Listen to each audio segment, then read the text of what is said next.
présenter maintenant les prix de la FGC.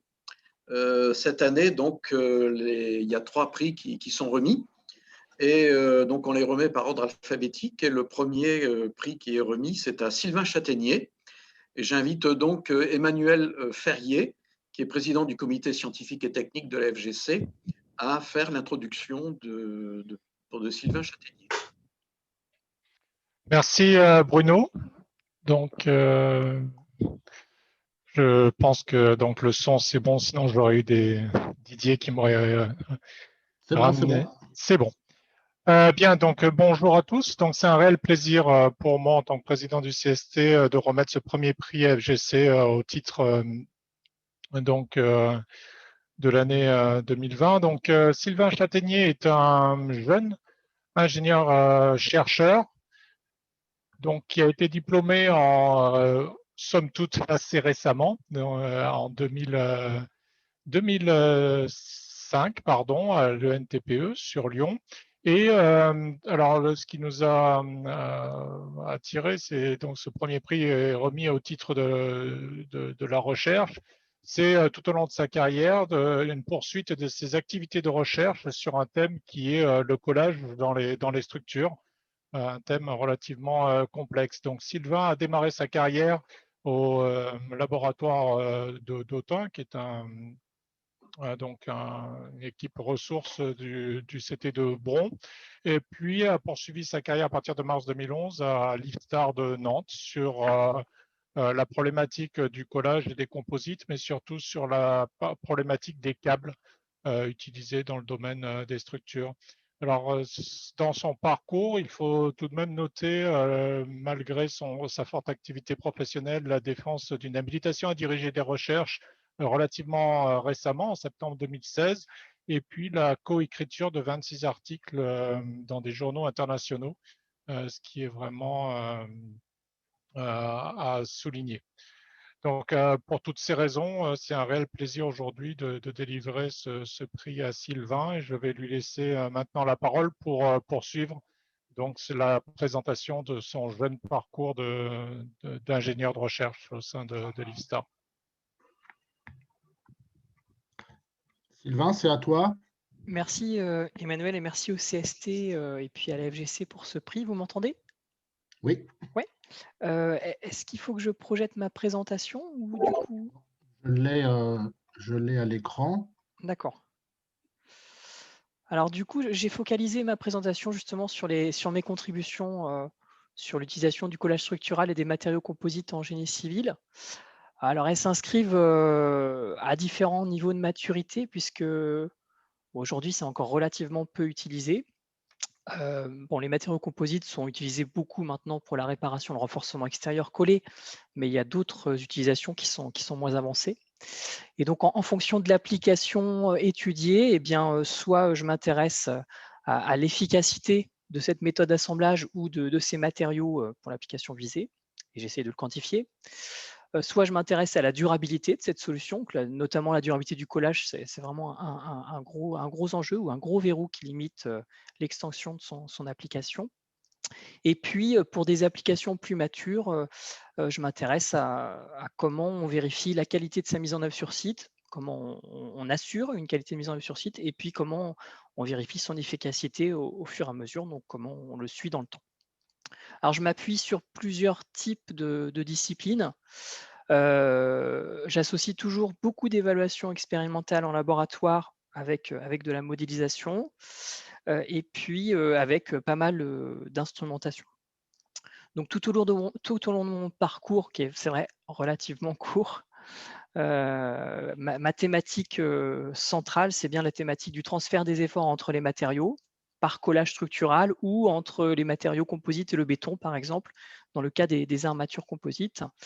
Et in fine, ça a vocation à aider, à proposer des recommandations pour la mise en œuvre et le développement de ces techniques. Donc, en termes de parcours, ma première expérience avec les matériaux composites, ça a été à l'université de Bath, où j'ai fait un stage donc en Angleterre en fin de deuxième année ingénieur. Et puis ensuite, j'ai enchaîné avec une thèse à l'école des ponts, donc sous la direction de Jean-François Caron, où pendant 3 ans, je me suis intéressée à comment on pouvait optimiser un ancrage par collage, notamment pour un haut-banc qui aurait été plat en matériaux composites.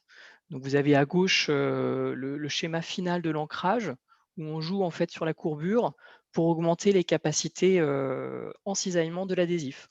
Et il faut savoir qu'entre un joint plan et puis un joint courbe, on avait quand même une augmentation multipliée par 2 ou 3 de la capacité à rupture. Donc ça s'avère efficace. Après, il y a bien sûr des problématiques de mise en œuvre. On a aussi joué pendant cette thèse sur le comportement élastoplastique de l'assemblage de la colle et comment il pouvait augmenter la capacité de transfert des efforts. Et puis, on a aussi travaillé sur l'aspect plus mécanique de la rupture et donc comment la courbure pouvait dissiper l'énergie et donc augmenter la capacité et la tenue en fatigue de notre assemblage. Suite à cette thèse, j'ai rejoint donc le laboratoire de Lyon. Donc à l'époque, c'était le CT, hein, aujourd'hui ça fait partie du CEREMA. Donc en étant responsable d'une section béton composite construction et puis ensuite adjoint d'une nouvelle unité dédiée aux matériaux structures et collage et composites. Alors là, j'ai un peu élargi mon champ d'activité en m'intéressant par exemple à la formulation du béton ou au CND, mais mon cœur d'activité restait bien sûr le renforcement par composite collé et puis le collage, notamment bois BFUP. Et donc, outre mes activités de recherche, j'ai aussi contribué à des activités d'assistance à maîtrise d'ouvrage et maîtrise d'œuvre sur le sujet de cette réparation ou ce renforcement par composite collé de structures en béton, voire métal. Donc, une des activités phares du labo ou un des développements phares du labo d'Autun, c'était la machine d'essai de cisaillement pour qualifier le transfert des efforts entre nos composites collés sur les supports, donc soit béton, soit métal. Et donc, on a finalisé cette méthode d'essai, finalisé son exploitation, son instrumentation. On a mis en parallèle des outils de modélisation type modèle de zone cohésive, pour ceux qui connaissent, afin de mieux qualifier les interfaces collées entre ces renforts composites et puis ces supports, donc les structures. Alors, quelques actions marquantes pendant cette expérience. Donc, sous le pilotage de Christophe Aubagnac, donc j'ai participé à la construction d'une équipe ressources nationales sur le sujet d'utilisation des composites collés pour le renforcement des structures en France. Ça, c'était vraiment très intéressant et très formateur. Dans ce cadre-là, on a défini des méthodes de contrôle, donc notamment pour l'AMO. J'ai pu également participer à la rédaction du guide FGC sur ce sujet que pilotait Emmanuel, donc le renforcement extérieur par composite collé de structure en béton. Et puis, on a finalisé la méthode d'essai LPC 72 et on l'a publié, donc qui concernait cet essai de cisaillement à simple recouvrement. Alors, on a bien sûr travaillé sur la durabilité de ce type de renforcement. On s'est intéressé à l'effet de l'humidité, la température et puis à l'effet d'une charge soutenue, donc au vieillissement sous charge. Et donc, vous avez quelques illustrations, là, photos de ce que j'ai pu faire. Je vais rapidement. Donc, suite à cette expérience au laboratoire d'Autun, j'ai pu intégrer l'IFSTAR pour me concentrer un peu plus sur la recherche. Donc, l'IFSTAR sur le campus de Nantes, où il y a le laboratoire donc structure métallique et à câble. Alors, comme vous le savez, l'IFSTAR est devenu Université Gustave Eiffel depuis le 1er janvier 2020. Donc là, je pilote une petite équipe où on s'intéresse à l'évaluation des matériaux et des assemblages toujours. Et puis, je co-anime des projets un peu plus fédérateurs à l'échelle de l'établissement qui portent soit sur la transition énergétique, soit sur les structures énergie marine, puisque nous, en région Pays de Loire, c'est un sujet d'actualité avec les futurs projets de construction de champs d'éoliennes offshore. Donc là encore, j'ai élargi un peu mes activités en m'intéressant notamment au métal et puis aux techniques de monitoring, notamment du monitoring vis-à-vis de la fatigue. Donc je ne vais pas tout vous présenter puisqu'on a un temps limité et je vais vous présenter ce que j'ai pu faire ou ce que je fais actuellement sur le sujet de l'utilisation des composites collés et puis du collage. Sur le sujet d'utilisation des composites collés, donc on s'est intéressé au labo SMC à comment on pouvait les utiliser dans le cas des structures métalliques, avec deux types d'applications, soit du renforcement curatif vis-à-vis de fissures existantes, donc comment est-ce qu'on peut décroître la vitesse de propagation d'une fissure en collant un composite. Ça, c'était la thèse d'Émilie Leprêtre qu'on a fait en collaboration avec la SNCF, donc de 2014 à 2017. Et puis, on s'est aussi intéressé au renforcement préventif vis-à-vis de la fatigue. Donc, comment ajouter de la section à une vieille structure métallique ou à une structure sensible à la fatigue avec des composites collés pour réduire pour augmenter sa durée de vie en fatigue. Et donc ça, c'était un projet européen avec donc de nombreux partenaires que vous avez ici. Et ça, c'était aussi très, très formateur et puis très intéressant puisqu'il y avait in fine une application sur un pont dans la région de Madrid où on a vérifié que le procédé de renforcement préventif qu'on avait mis au point était bien efficace. Alors là, plus récemment, donc on continue sur cette thématique en travaillant avec des partenaires dans le domaine offshore, dans le cadre d'un projet qui s'appelle GIP. C'est un projet international financé par des pétroliers. Donc là, l'idée, c'est de proposer ou d'étudier de nouvelles méthodes de qualification de ces assemblages collés entre composites et métal, notamment des méthodes de qualification de type mécanique de la rupture, donc SADCB, ENF. Et donc, pour ce faire, on travaille avec une société néerlandaise pour mettre au point aussi un procédé de renforcement qui serait adapté à la problématique des structures métalliques offshore. Donc ça, c'est la thèse de Quentin Souriceau qui est en cours à gauche. Et puis, à droite, on travaille avec une PME française, donc Colpad, qui développe depuis plusieurs années maintenant des solutions de connecteurs collés, donc sur support métallique, mais aussi sur support béton avec EDF. Vous aurez une présentation, je crois, à la prochaine conférence GC. Donc, je ne vais pas m'apesantir sur ce sujet, mais c'est vraiment une solution intéressante. L'intérêt de la PME Colpad, c'est qu'il travaille sur la fiabilisation de la répétabilité des performances de ces connecteurs collés. Donc voilà pour l'aspect renforcement par composite collé.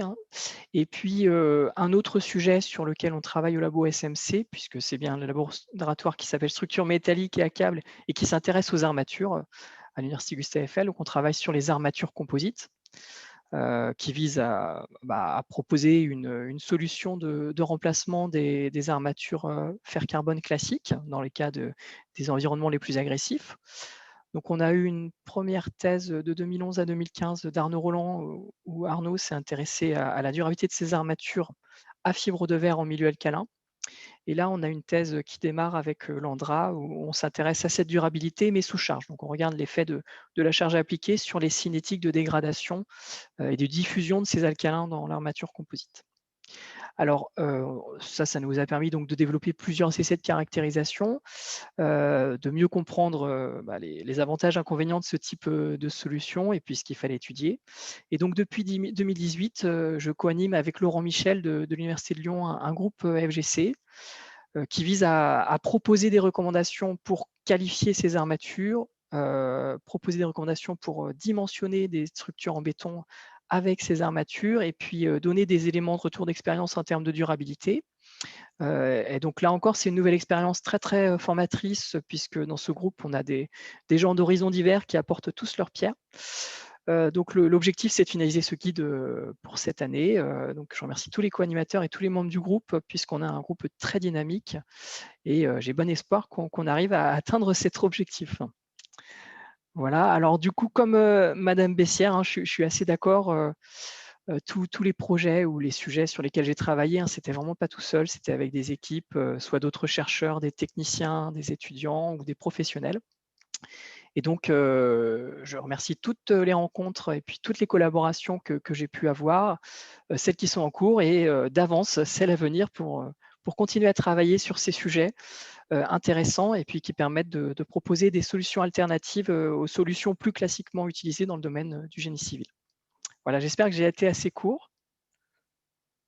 Oui, très bien. Merci, Sylvain. Merci.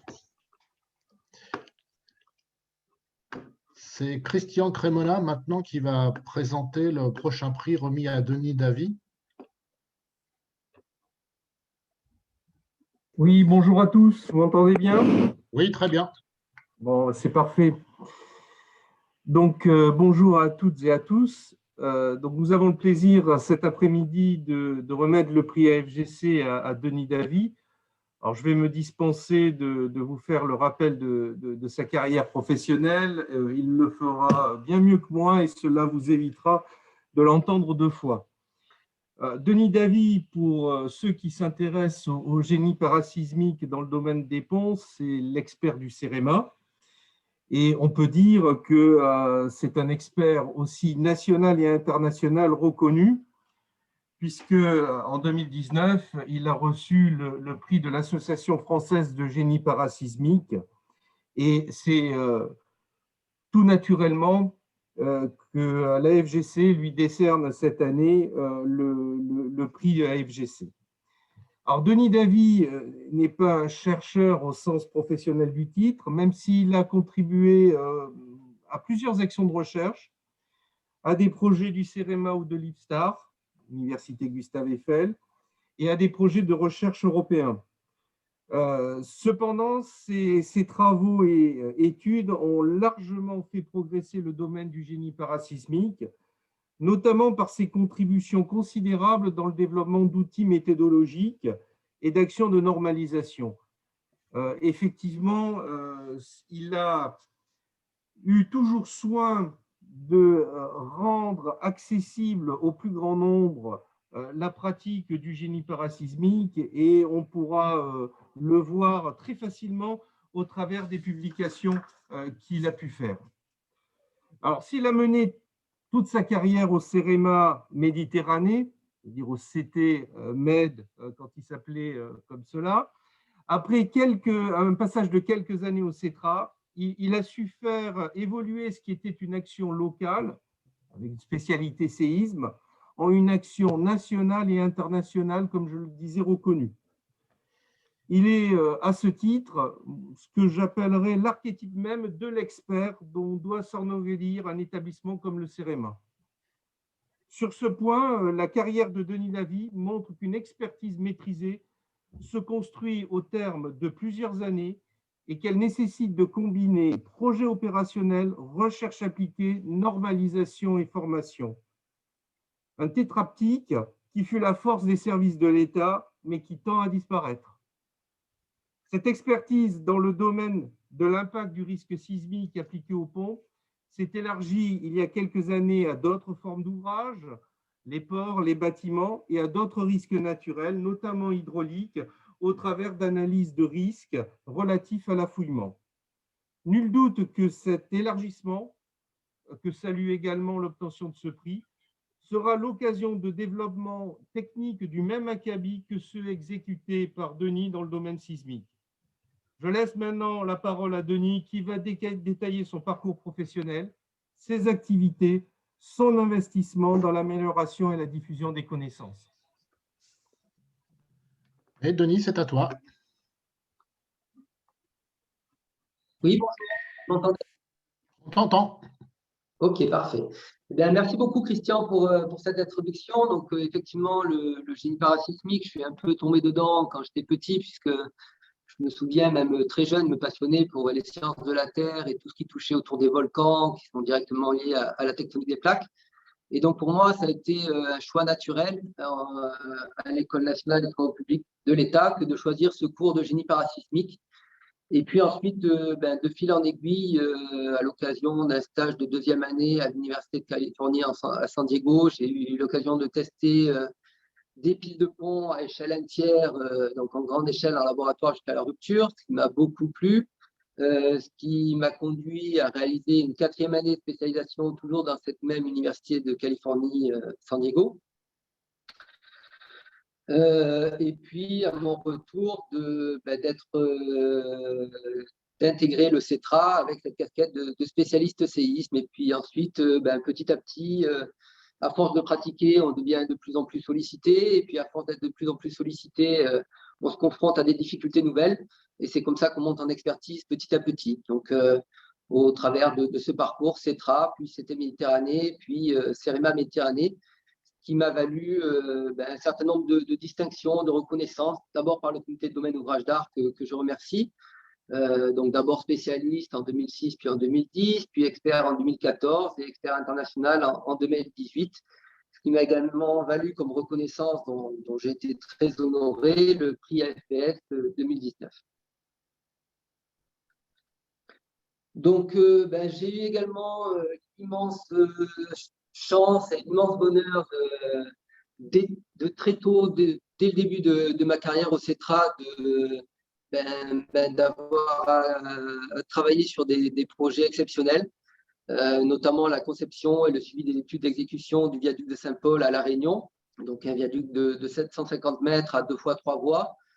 Et puis, sur la conception parasismique, le pont sur le Var à Saint-Isidore, à proximité de Nice, un des premiers ponts français à être équipé de dispositifs amortisseurs. Et puis, un joli petit ouvrage à Auban, à Puget-Théniers, toujours dans la région des Alpes-Maritimes, également en parasismique. Un peu plus récemment, j'ai travaillé sur le diagnostic et le projet de renforcement sismique du viaduc de Caronte, qui fait 875 mètres, qui est à Martigues. Donc là, également, un ouvrage emblématique sur lequel on a préconisé de remplacer les appareils d'appui par des appareils d'appui plus isolants, de mettre des butées parasismiques et des amortisseurs. Donc là encore, un des premiers projets de renforcement parasismique en France, sur lequel j'ai eu l'occasion de travailler, et qui a permis d'alimenter la réflexion sur un guide méthodologique sur le diagnostic et le renforcement sismique des ponts existants, dont je parlerai un peu plus tard, enfin juste après. Mais voilà, cet intérêt avec la méthodologie et les développements méthodologiques qui s'auto-alimentent des opérations de terrain, avec à la fois la méthodologie qui alimente l'opérationnel et l'opérationnel qui permet d'avoir un retour d'expérience sur la méthodologie et de la faire évoluer. Et puis, un peu plus récemment, donc j'ai eu l'occasion de travailler toujours dans des beaux endroits. Hein, donc là aussi, je suis très chanceux, puisque encore un gros projet à La Réunion, avec le projet de remplacement du pont de la rivière Saint-Étienne qui s'était effondré suite au passage du cyclone Gamel, et qui m'a conduit à développer des compétences particulières également sur un autre risque que le risque sismique, à savoir le risque affouillement et les risques hydrauliques en général. Et encore tout récemment, et là encore, je suis chanceux parce que des projets comme ça, on n'en fait plus beaucoup en France métropolitaine en tout cas. Un projet de remplacement d'un ouvrage ancien en voûte maçonnerie par un pont tout récent. Donc celui-là n'est pas encore construit, il est encore dans les dossiers. Mais le site est assez exceptionnel et la brèche aussi. Et puis, ce serait une conception assez innovante avec un demi-arc treillis métallique qui s'inspire pas mal de certains ouvrages réunionnais sur lesquels j'ai eu plus ou moins l'occasion de travailler, mais en tout cas que j'ai eu l'occasion de suivre au travers de la route des Tamarins, puisque je travaillais en parallèle sur le viaduc de Saint-Paul. Donc, des développements méthodologiques, on en parlait. Donc, j'ai travaillé essentiellement sur tout ce qui tourne autour du parasismique, évidemment, puisque j'étais formé, j'étais bien identifié sur cette thématique. Donc, le guide CEREMA Pont en zone sismique, qui est un guide d'application de l'Eurocode 8 sur lequel je travaille en parallèle dans mes activités de normalisation. Donc, ça, c'est un guide d'application des normes avec des exemples de calcul, des schémas de détail qui approfondissent le texte normatif. Et puis, un deuxième guide qui nous a demandé beaucoup d'énergie, qui est le guide diagnostic et renforcement sismique des ponts existants, qui répondait à une problématique assez prégnante, puisque non couverte par la réglementation, celle-là qui est de s'intéresser à tout ce qui est existant pour essayer d'améliorer la situation. Alors, il ne s'agit pas de remettre aux normes des ponts neufs, mais justement d'essayer d'orienter les choix, d'identifier les ouvrages prioritaires à renforcer, c'est-à-dire ceux qui sont à la fois les plus exposés, les plus vulnérables et qui couvrent le plus d'enjeux. Et ensuite, une fois qu'on les a identifiés, de proposer des méthodes et des techniques de renforcement appropriées, adaptées à notre culture constructive française et en visant un meilleur optimum coût-performance, c'est-à-dire, encore une fois, ne pas aller forcément jusqu'au niveau du neuf, mais améliorer quand même la situation dans la limite de ce qui est possible et de ce qui est réalisable. En parallèle de ces guides CEREMA, donc j'ai travaillé également, puisque je suis pas mal impliqué dans l'Association française de génie parasismique.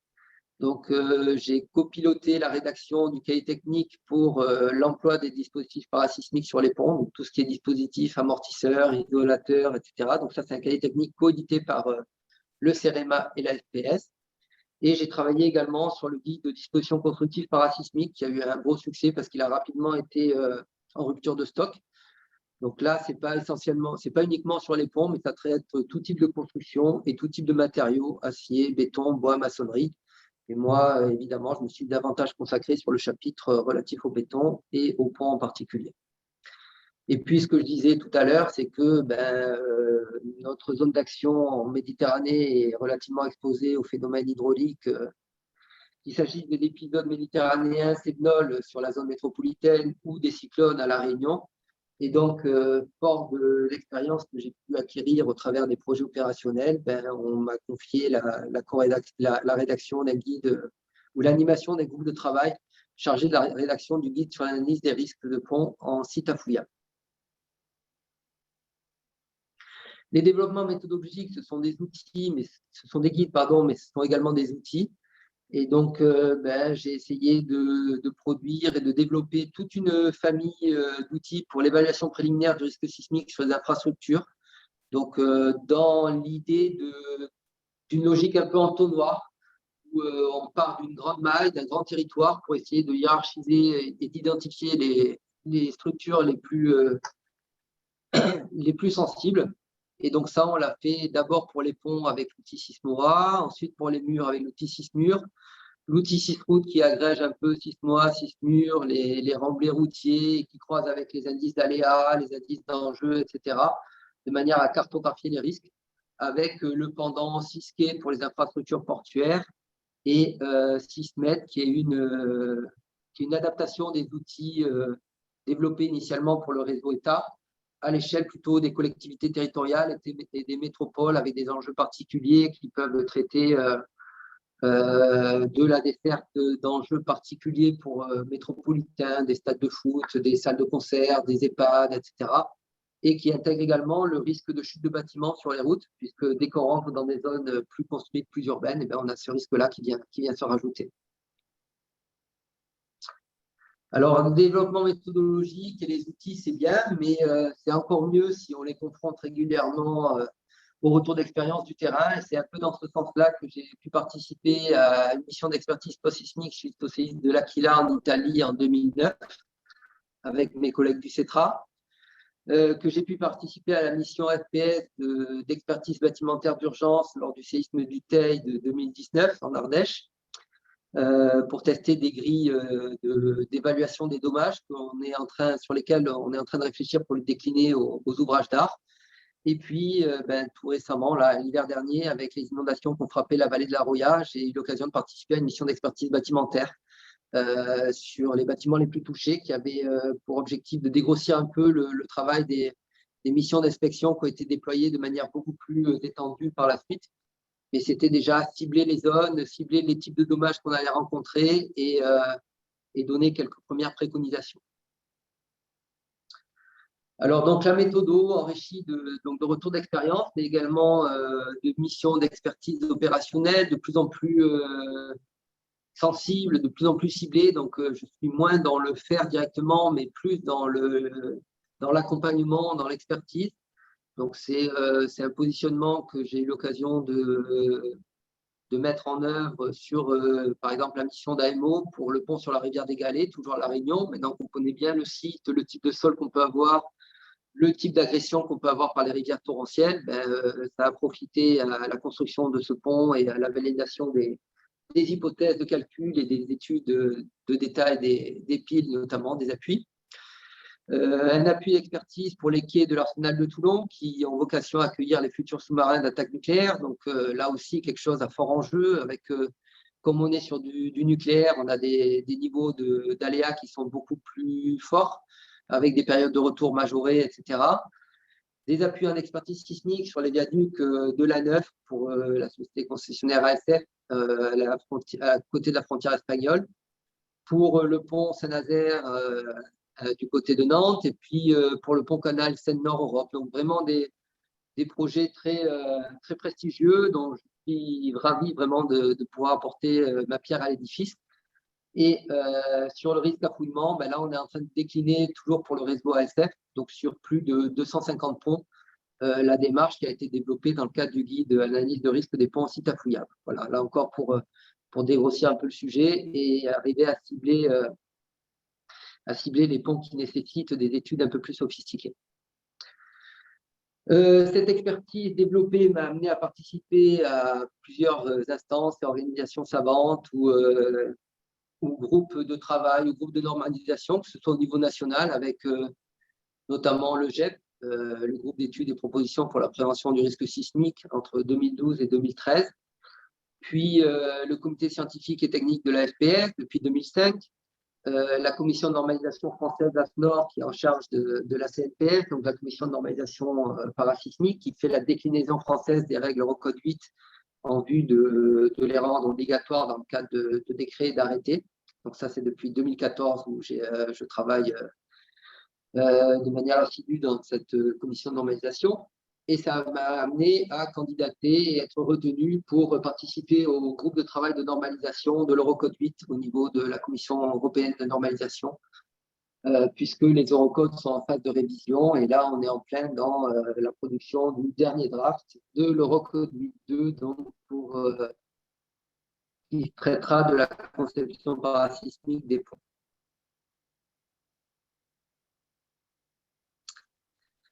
Alors, bon, ça fait beaucoup de travail, beaucoup d'opérations, mais je trouve que travailler dans son coin, ça n'a pas grand intérêt. Donc, j'ai toujours eu à cœur d'essayer de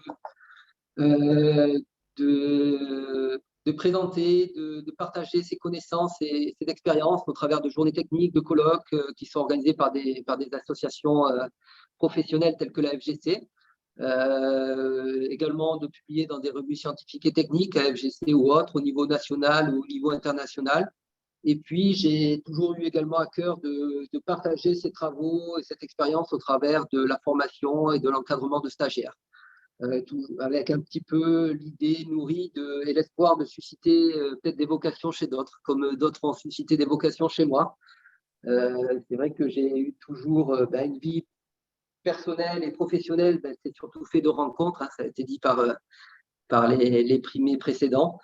Moi, j'ai eu la chance de rencontrer des gens qui ont su m'encadrer en me faisant profiter de leurs compétences et de leur bienveillance, que ce soit des professeurs ou des collègues. Donc, Christian Crémona, Bruno Godard en font partie évidemment. Je peux citer Claude Boutin à l'ENTPE, qui était le professeur qui est toujours d'ailleurs le professeur de mécanique des matériaux et de génie parasismique. Nigel Presley, qui nous a quittés, mais qui était un éminent professeur à l'Université de Californie de San Diego. Et puis, à mon arrivée au CETRA, j'ai été bien encadré par Daniel de Mattei et Pascal Charles sur des projets qui m'ont accompagné, compagnonné. Et évidemment, depuis que j'ai rejoint le CT Méditerranée, par Jean-Christophe Carlet, qui a d'ailleurs reçu ce prix tout récemment, il y a 1 ou 2 ans, je crois. Et donc, je trouve que c'est un beau passage de relais.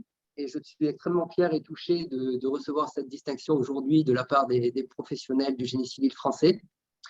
Et un petit clin d'œil aussi, c'est que juste derrière moi, le prix suivant, c'est Aurélie Vivier, dont j'ai été expert de jury à son travail de fin d'études, avec qui on a beaucoup travaillé ensemble, notamment sur le guide diagnostic renforcement sismique des ponts existants. Et donc, ça aussi, je trouve c'est sympathique d'être primé le même jour en même temps. Voilà, c'est un beau petit clin d'œil aussi. Voilà, donc encore merci à tous pour ce prix qui me fait énormément plaisir. Et voilà, donc j'espère continuer dans cette voie, qu'on m'en donnera les possibilités, les moyens, et que j'aurai toujours cette bonne petite étoile au-dessus de moi, d'être toujours bien accompagné, de faire de belles rencontres et de travailler sur de beaux projets. Merci à tous. Merci Denis, donc bravo, tu fais aussi les transitions. Donc on va passer la parole à Jean-Bernard Datry qui va présenter Aurélie Vivier.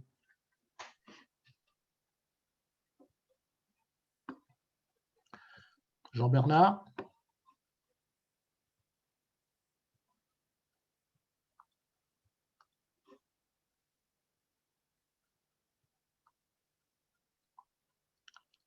Ah, Jean-Bernard, ton micro est coupé.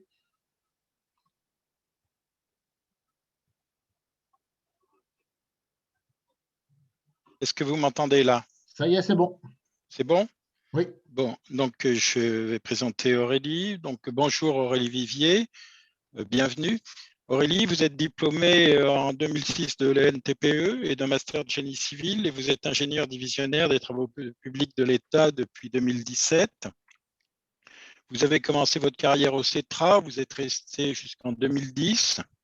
Là, vous avez travaillé sur des ouvrages remarquables comme le pont de Térénèse et vous avez approfondi la protection parasismique dont on vient de parler pour les ouvrages d'art au travers des guides du CETRA et la participation au groupe Reflet de l'Eurocode 8, ainsi que diverses publications et guides. Et tenté par l'ingénierie et les grands projets, vous rejoignez Sistra en 2013, d'abord dans le département génie civil et ouvrages d'art et la R&D, où vous participez à des projets internationaux remarquables comme le viaduc Cheikh Jaber Al-Ahmed Al-Sabah au Koweït ou le pont de Chacao au Chili avec l'entreprise Hyundai. Ces deux projets vous permettant de compléter votre connaissance des études pour des groupes internationaux. En 2017, vous rejoignez la direction de la maîtrise d'ouvrage de Sistra. Vous êtes responsable régional Ouest-Bretagne depuis l'année dernière. Vous accompagnez ainsi les maîtres d'ouvrage dans leurs projets et vous ouvrez encore le champ de vos compétences. En tant qu'ingénieur, vous avez également enseigné à l'ESTP et à Paris-Est, le génie parasismique bien sûr, et ce que l'on aime particulièrement ici à la FGC, vous avez contribué à de nombreuses publications, j'en ai noté plus de 20, à des conférences au IAPC, à l'American Concrete Institute et naturellement à la FGC. Ces conférences ayant pour thème bien sûr les séismes, vous positionnant ainsi comme un acteur majeur du développement de nos métiers. C'est pourquoi je suis particulièrement heureux de récompenser en vous l'ingénieur, l'enseignante, l'auteur de guides, de contributions et d'articles scientifiques et de vous remettre ce prix de la FGC 2020, même si la télé-remise de prix rend cette cérémonie 21 un petit peu particulière. À vous donc Aurélie de nous présenter votre carrière.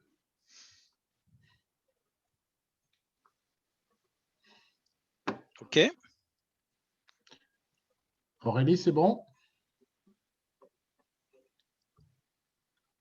Oui, voilà, excusez-moi. C'est bon. Voilà, la caméra. On vous entend. C'est bon. Oui, je disais, pardon, que je vous remercie beaucoup, la FGC et tous ses membres pour ce prix qui me rend très heureuse et pour lequel je suis très touchée. Et je rebondis sur ce qu'a dit Denis. Je suis également très heureuse de le partager avec Denis et Sylvain, avec qui j'ai vraiment eu l'occasion de beaucoup travailler tout au long de ma carrière. Et je pense qu'on s'est vraiment... voilà, ça fait des personnes avec qui on s'est enrichi mutuellement et c'était vraiment un plaisir de travailler avec eux et j'espère de continuer à travailler avec eux. Et donc, voilà, on a l'habitude de dire que sur les projets, c'est 80% d'humain et 20% de technique et je pense que c'est vraiment pertinent. Et donc, je voulais remercier toutes les personnes avec qui j'ai eu l'occasion de travailler, que je ne citerai pas, sinon je vais en oublier beaucoup et voilà, c'est pas le but, mais voilà, de travailler, d'échanger, de débattre et sans qui j'aurais pas ce prix aujourd'hui et qui m'ont beaucoup apporté. Donc une citation que j'aime bien, c'est « Seul on va plus vite et ensemble on va plus loin ». Et je pense que c'est vraiment ce qu'on a essayé de faire tout au long de notre travail avec Denis et Sylvain et puis moi également plus particulièrement au long de ma carrière, donc le travail collectif. Donc voilà, j'ai eu la chance d'avoir une carrière riche jusqu'à maintenant, même si elle est jeune, et dont le scope en effet ne cesse de s'élargir chaque jour, et c'est ce que je trouve vraiment très enrichissant. Donc déjà ma formation à l'ENTPE et avec le master en génie civil, 2 stages très intéressants à l'université de Sherbrooke au Canada, où j'ai vraiment pu me spécialiser en génie parasismique et découvrir ma voie dans ce domaine qui a été vraiment un fil rouge pendant de nombreuses années. Et auprès de Frédéric Légeron, où j'ai vraiment beaucoup appris. Et puis après, j'ai eu l'honneur, la chance de prendre la succession de Denis sur ces thématiques de génie parasismique au CETRA, au service des grands ouvrages, où on a travaillé ensemble sur beaucoup de guides. Et puis après, j'ai arrivé chez Sistra donc en 2010 où j'ai d'abord travaillé 8 ans à la direction technique sur différents grands projets en France et à l'international. Et puis depuis plus récemment, depuis 2018, à la direction de la maîtrise d'ouvrage. Et en parallèle de cette évolution et de ces changements de poste, j'ai quand même continué à être fortement impliquée, que ce soit à la FPS et à la FGC. Au travers de nombreux groupes de travail, où en effet la technique des projets rejoignait ce qu'on pouvait vouloir mettre en place en guide méthodologique. Et vraiment, voilà, et ces guides qui permettaient de réenrichir nos projets au quotidien. Donc ça, c'était vraiment très intéressant. Et puis, comme vous le disiez, un certain nombre de publications. J'ai toujours poursuivi également l'enseignement, qui est quelque chose qui me tient à cœur, de transmettre un peu ces passions, ces savoirs aux futures générations, aux personnes qui désirent apprendre, pour que les bonnes pratiques se perdurent et se diffusent. Et puis un certain nombre de conférences aussi, parce que je trouve que dans le partage, on apprend beaucoup aussi sur les sujets qu'on présente. Alors, voilà, j'ai d'abord été au CETRA comme chargée d'études à la direction des grands ouvrages, et je remercie toutes les personnes avec qui j'y ai travaillé, parce que j'y ai énormément appris. Pour un début de carrière, c'était très, très riche, et ça a été très formateur, et sur des projets très divers. Alors, je ne vais pas rentrer dans le détail des guides qu'on a beaucoup en commun avec Denis. Il vous a fait ces présentations très, très bien. Mais voilà, on avait développé des outils très intéressants. Là, on voit le modèle PCP du viaduc de 40, et donc des outils pour le dimensionnement parasismique des dispositifs amortisseurs, qui après nous ont beaucoup servi en fait pour la rédaction du guide renforcement parasismique des ponts existants, mais également le guide CEREMA FPS sur le dispositif d'emploi des dispositifs parasismiques pour les ponts. Également Sismoa, sur lequel on a pas mal travaillé, l'Eurocode 8, qui a été également un peu un fil rouge tout au long de ma carrière, lors de sa première édition et de sa mise en application, mais également toutes les évolutions qu'il a pu subir depuis, et puis jusqu'aux prochaines versions qui vont sortir prochainement.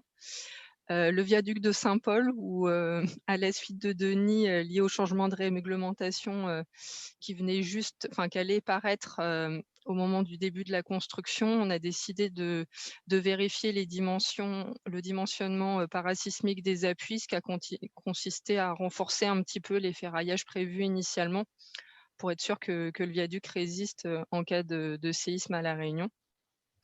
Le guide, pardon. J'étais trop vite. Un tout petit peu. Voilà, et puis également un gros travail sur la norme européenne, la norme 1529, qui est en fait la norme d'application sur les dispositifs parasismiques, la norme européenne qui vient en complément de l'Eurocode 8, la norme produit.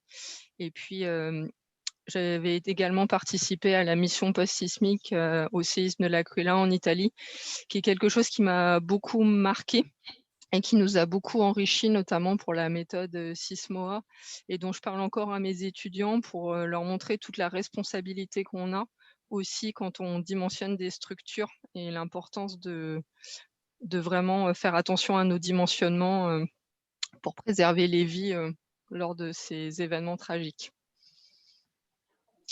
Voilà. Et en parallèle donc, de ces projets, beaucoup de groupes de travail très enrichissants. Et là où encore les projets rejoignent les guides méthodologiques qu'on souhaite développer. Donc avec là les matériaux composites, qui est un deuxième axe fort en plus du génie parasismique de ma carrière.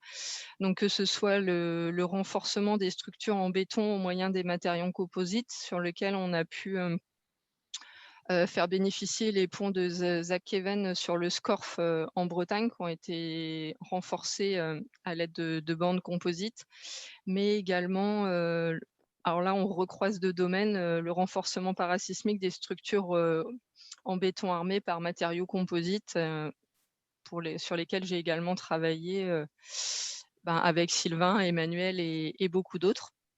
Et puis en parallèle, quand même, un très grand projet et un de mes plus beaux ponts, le visa des études d'exécution du tablier du pont de Térénèse, donc à côté de Brest, au-dessus de la rivière du Fou. Donc il y a un pont en hauban, l'un des plus courbes au monde, avec un rayon d'à peu près 300 mètres, et de magnifiques pylônes en lambda. Voilà, donc il restera un projet marquant. Et puis après, j'ai rejoint la direction technique de Sistra, où là, je suis repassée sur des projets, de très grands projets, avec du travail d'équipe à l'international, et tout en poursuivant du travail dans les groupes de travail. Alors, je vais vous parler d'un projet qui m'a occupé pendant 4 voire 5 ans parce que j'ai eu la chance de faire du tender, juste de la phase appel d'offres jusqu'aux études d'exécution et une partie du suivi des travaux.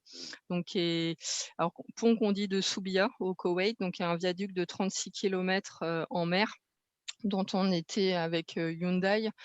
On était l'équipe de conception-réalisation.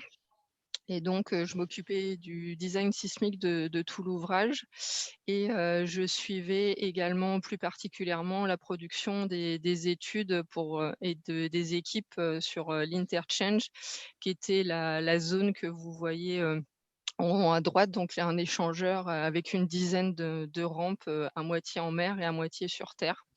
Donc, on l'appelait notre beau spaghetti. Et donc, ce qui était assez remarquable, je vous ai mis quelques photos, mais c'est qu'on avait de nombreuses méthodes de construction très variées, parce qu'on préfabriquait les travées en béton, on les amenait soit par barge, soit par le tablier, et on les posait par travée entière, soit à la grue, soit par lanceur, sur des piles qui sont des monopieux. Donc, je vous laisse imaginer que tout préfabriqué avec moins d'1 centimètre de tolérance acceptable était un bel enjeu d'un point de vue temps études que travaux.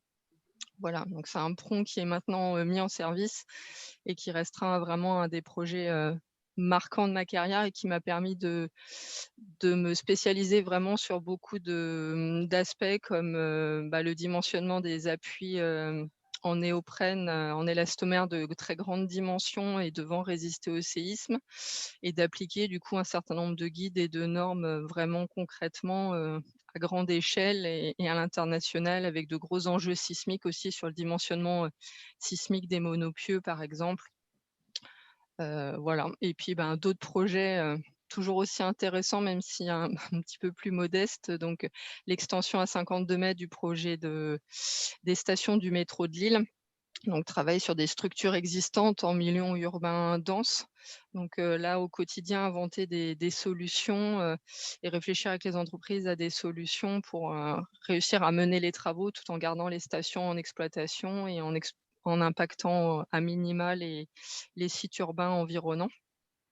Et puis d'autres projets comme la ligne 1 du métro de Panama et ses stations, les fondations du pont de Chacao. Voilà, des différents projets de métro, de monorail à Mumbai, un peu de travail sur la ligne 18, les viaducs aériens du Grand Paris en études amont, par exemple. Et puis, toujours la poursuite des associations et des groupes de travail, donc notamment à la FPS sur les recommandations 2020. On travaillait encore jusqu'à sa sortie sur l'Eurocode 8, notamment l'Eurocode 8 3 parties ponts, et puis le renforcement parasismique des ponts par matériaux composites, et puis un certain nombre d'activités un peu plus transverses au sein de Sistra, donc de la R&D, autour du séisme, du pushover, du time history analysis, différents encadrements de stagiaires, etc. Développement de nouvelles méthodes de calcul sur logiciel, les composites par des renforts et des armatures, du développement sur les éléments finis, sur le viaduc en EU, une spécificité Sistra pour les métros. Également beaucoup de formations, que ce soit à travers les différentes unités de Sistra Monde, que ce soit au calcul éléments finis ou que ce soit sur le génie parasismique. Voilà, donc formation de Sistra en Inde, Sistra en Corée, Sistra Algérie, etc. Et puis, depuis début 2018, un poste à la direction de la maîtrise d'ouvrage, d'abord comme chef de projet, puis maintenant comme responsable de l'antenne Ouest-Bretagne. Donc là, sur des projets multidisciplinaires, toujours à forte dominante génie civil, parce qu'on ne se refait pas quand on aime les ponts et le génie civil, et avec des nouveaux champs qui sont très enrichissants et qui rassemblent de nouveaux métiers, de nouvelles spécialités. Donc, il y a la transformation du pont de Bretagne à Nantes, qui va devenir un espace public majeur de la métropole, avec de forts enjeux urbains, mais également d'éco-conception, de BIM et de CIM, parce que là, on est vraiment sur un projet urbain, le pont n'étant que le support de cet espace urbain. et des nouvelles mobilités. Et puis également un projet, notamment un projet de tramway au sud de Paris, dont 4 kilomètres, dont 1 kilomètre en souterrain, avec des tranchées couvertes, des tranchées ouvertes, un tunnel et une station en souterrain à proximité de bâtiments classés et historiques, tout ça dans un environnement de sol et hydraulique très très complexe et avec des très forts dénivelés et avec des gros enjeux urbains en site très dense. Donc certes, je ne fais plus directement les études, mais voilà, j'apporte toute mon expertise passée sur ces sujets techniques génie civil, et j'apprends sur plein de nouveaux sujets qui sont les procédures réglementaires, les marchés publics, le BIM et plus particulièrement le CIM, et puis l'éco-conception. Et d'ailleurs, je suis très contente de participer au nouveau groupe de travail à FGC sur le sujet. Puis voilà, l'aménagement urbain et les mobilités, et toujours en étant experte sur certains sujets. Voilà, donc merci pour ce prix encore, et puis merci à toutes les personnes avec qui j'ai travaillé et qui ont la chance de m'enrichir tout au long de mon parcours et qui, je ne doute pas, continueront à le faire. Merci beaucoup. Bruno, tu reprends la main? Oui, je reprends la main. Bravo donc, et merci aux 3 récipiendaires du prix AFGC. On va passer bien.